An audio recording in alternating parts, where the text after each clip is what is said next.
परिवार में चुनौती और खामोश पड़े अखिलेश यादव। आखिर क्या है वजह?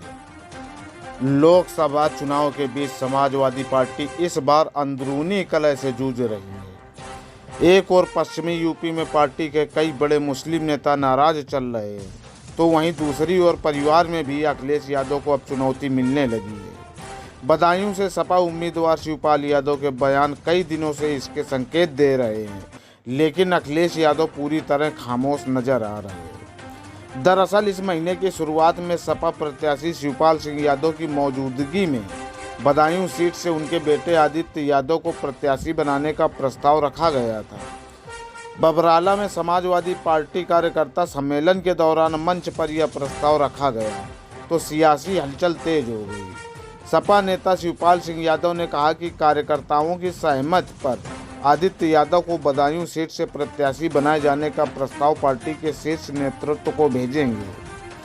उन्होंने आगे कहा कि उम्मीद है कि आदित्य यादव को प्रत्याशी बना दिया जाएगा। अभी तक तो सिर्फ शिवपाल सिंह यादव ही बेटे आदित्य यादव को लोकसभा क्षेत्र की सियासत में सक्रिय करने का मन बनाए थे, लेकिन अब पार्टी के पदाधिकारी भी इसमें जुट गए हैं।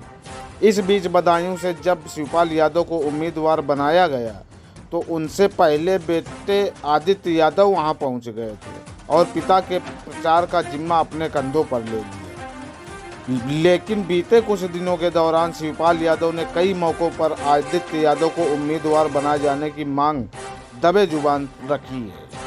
हालांकि जब विवाद ने तूल पकड़ा तो उन्होंने अपना रुख नरम कर लिया। बीते सप्ताह अब उनसे आदित्य यादव के चुनाव लड़ने और विपक्ष द्वारा उठाए जा रहे सवाल पर जवाब मांगा गया तो उन्होंने कहा कि हमारे प्रतिद्वंदियों द्वारा अनावश्यक रूप से विवाद पैदा किया जा रहा है। सपा नेता ने कहा कि यह पार्टी और जनता को तय करना है कि बदायूं सीट पर कौन चुनाव लड़ेगा।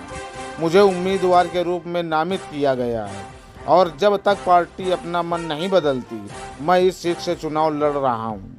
उन्होंने कहा कि हमारे लिए हर सीट पारिवारिक सीट है, चाहे वह बदायूं हो, चाहे आजमगढ़ हो, मैनपुरी हो या कन्नौज हो, किसी तरह का कोई झगड़ा नहीं है।